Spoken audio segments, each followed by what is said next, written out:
ತುಮಕೂರು ಜಿಲ್ಲೆ ಕೊರಟಗೆರೆ ತಾಲೂಕು ಕಸಬಾ ಹೋಬಳಿಯ ಗೊರವನಹಳ್ಳಿ ಗ್ರಾಮದಲ್ಲಿ ಬೀದಿ ಬದಿ ವ್ಯಾಪಾರಿಗಳಿಗೆ ಮಹತ್ವದ ನೆರಳು ದೊರೆತಿದೆ.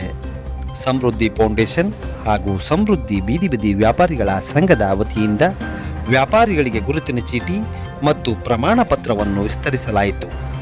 ಈ ಸಂದರ್ಭದಲ್ಲಿ ಸಂಘದ ಅಧ್ಯಕ್ಷರಾದ ಟಿ.ಕೆ. ಮಂಜುನಾಥ್ ರವರು ಮಾತನಾಡಿ, ಯಾವುದೇ ರಕ್ಷಣೆ ಇಲ್ಲದೆ ಸಂಕಷ್ಟದಲ್ಲಿದ್ದ ಬೀದಿ ಬದಿ ವ್ಯಾಪಾರಿಗಳಿಗೆ 2014 ಮತ್ತು 2019ರ ಅಧಿನಿಯಮಗಳ ಪ್ರಕಾರ ಪೊಲೀಸ್ ಇಲಾಖೆ ಭದ್ರತೆ ನೀಡಬೇಕೆಂದು ಸರ್ವೋಚ್ಚ ನ್ಯಾಯಾಲಯದ ಸ್ಪಷ್ಟ ಆದೇಶವಿದೆ.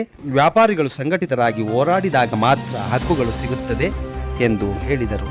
ಗೊರವನಹಳ್ಳಿ ಘಟಕದ ಅಧ್ಯಕ್ಷರಾದ ರಾಘವೇಂದ್ರರವರು ಮಾತನಾಡಿ, ಒಂದೇ ಗ್ರಾಮದ ವ್ಯಾಪಾರಿಗಳಿಗೆ ಹಲವು ಸಮಸ್ಯೆಗಳು ಇದ್ದವು. ಆದರೆ ಸಂಘಟನೆಯ ಹೋರಾಟದಿಂದ ತಾಲೂಕಾಡಳಿತ, ಜಿಲ್ಲಾಡಳಿತ ಹಾಗೂ ಪೊಲೀಸ್ ಇಲಾಖೆಯ ಅಧಿಕಾರಿಗಳು ಸ್ಪಂದಿಸಿ ವ್ಯಾಪಾರಿಗಳಿಗೆ ಅಗತ್ಯವಾದ ಅನುಗುಣಗಳನ್ನು ಒದಗಿಸಿದ್ದಾರೆ. ಮುಂದೆ ಯಾವುದೇ ತೊಂದರೆ ಉಂಟಾದರೂ ಜಿಲ್ಲಾ ಸಮಿತಿಯ ಗಮನಕ್ಕೆ ತಂದರೆ ಕಾನೂನುಬದ್ಧವಾಗಿ ಬಗೆಹರಿಸಬಹುದು ಎಂದು ಹೇಳಿದರು.